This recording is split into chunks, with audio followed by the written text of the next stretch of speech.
guys, Trevor Hunter here with DirtBikeTest. We're out here testing a 2022 KTM 150 SX. This is Caitlin Jacobs' bike. She's a pro women's rider for the RPM KTM racing team. And she used to ride 150s back in the day before she jumped to the 250F. But since she's been doing pretty good in the 250F, she wanted to get back to her roots a little bit and practice and have fun on the 150. So they built up this new 150 two-stroke to go practice, do some one-off races, and have some fun on. So two-stroke performance, they dialed in this bike for her. They did a bunch of motor mods. Starting off, they did a custom head for the bike, along with porting on the cylinder. And then they matched that with V-force reeds and a key-in carburetor. Stock, it comes with the Mikuni, but a lot of people praise the key-in for its performance, so they went with the key-in on this bike as well. And also, to finish off the motor mods, Two-Stroke Performance has a CDI box that they tuned to match the motor mods that they performed. Yeah, so Two-Stroke Performance, who did all the motor mods and all this stuff, they're out of Australia, but they actually went through South Bay Motor Performance here in San Jose, California. They're the American kind of importer, distributor for all the Two-Stroke Performance mods. FMF brought the exhaust system. They have a Shorty on here and a Factory Fatty. It's one of the best looking systems out there, and it sounds pretty good too. So that's kind of that's a must for this build. Caitlin and the RPM team, they use AEO Power Sports as one of the dealers. And so AEO has their own suspension program called REP. And so REP did a revalve on the stock air forks and the stock shock on this KTM, just kind of get it up to her speed and meet her needs. We have ODI handlebars here with the Ricky Carmichael bend. It's a lower bend, it kind of sweeps back. Caitlin's not the tallest rider, but they fit her well, and she uses that on all her race bikes. And those are mated to WP triple clamps and bar mounts. As a split triple clamp with the rubber mounted bar mounts. And that whole system kind of gives a little more comfort, a little more feel for her, and kind of matches her race bike as well. And to finish off the look, Visid designed the graphics for her, and Seat Concepts did a rib seat cover over the stock seat. All right, with all those mods listed, we're looking forward to riding this thing today here at Glen Helen and see how this performs out on the track.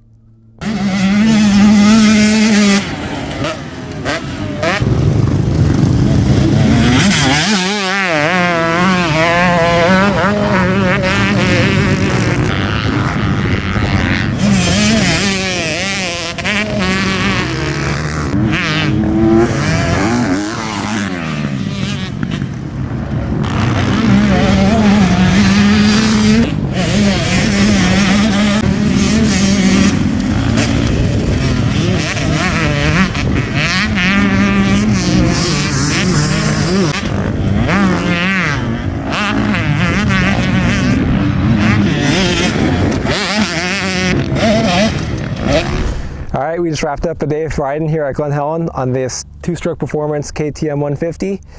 Overall, I'm really impressed. I haven't spent a whole lot of time on KTM 125s and 150s, but I've spent years and years racing Yamaha 125s, and I just rode the brand new Yamaha 125 just a few weeks ago. And yeah, overall, this bike is really impressive. Straight out of the gate, the power on this thing is way more than I ever expected it to be. The throttle response is like instant. I think the key-in carb has a lot to do with that. It's real crisp, loads of power right up the bottom. And whereas like the Mikuni, at least on the bigger bikes, the bigger 250 two-strokes and stuff, it was always kind of a little laggy, not quite as crisp and instant. Whereas the power on this thing is always there right when you need it, right when you want it. Almost even too much at times, really. I had trouble keeping the front wheel on the ground half the day. And yeah, no, overall there's a lot of power. A lot of bottom end, a lot of torque, but where 125 or 150 really shines is in the mid to top end. And this thing pulled forever. You could short shift it for 125.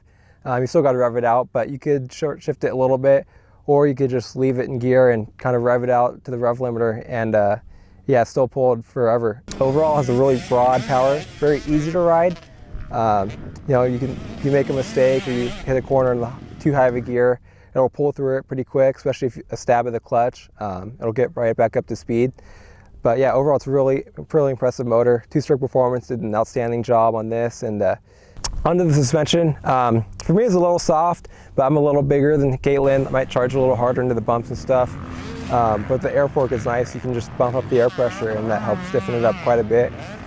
We started out at 7.7 bar, which is the recommended setting for Caitlin. And then from there, we kind of just bumped it up a little bit. I think I went up to 8.2, 8.3 bar. Was the highest I went today. And still had a lot of comfort in the fork. It just helped the bottoming a lot. And then the shock, we just went in on the compression, a few clicks, and it helped stiffen it up and keep it riding higher in the stroke. But overall, yeah, AEO did a really good job. It has that kind of the air fork feel. It's real light and nimble, and kind of it dove into the corners easy. And part of that's 125, but too the air fork, how light it is, it really it shines in that area. Moving into the cockpit, the ODI handlebars I'm actually a really big fan of. I like my handlebars lower, kind of swept back a little bit towards me.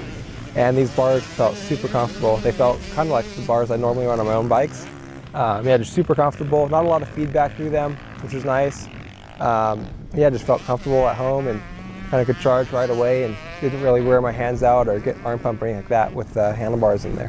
Yeah, the FMF, the factory fatty, it looks good. The shorty sounds good. You can't go wrong with that combination, especially on this KTM here. Yeah, to wrap it up, this bike is a really good bike.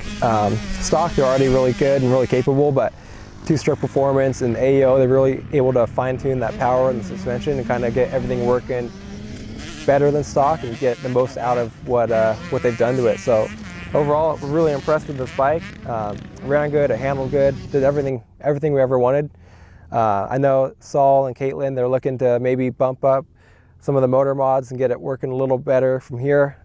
Maybe do some off-road racing on it. So look forward to hopefully coming back out and riding it once they finish phase 2.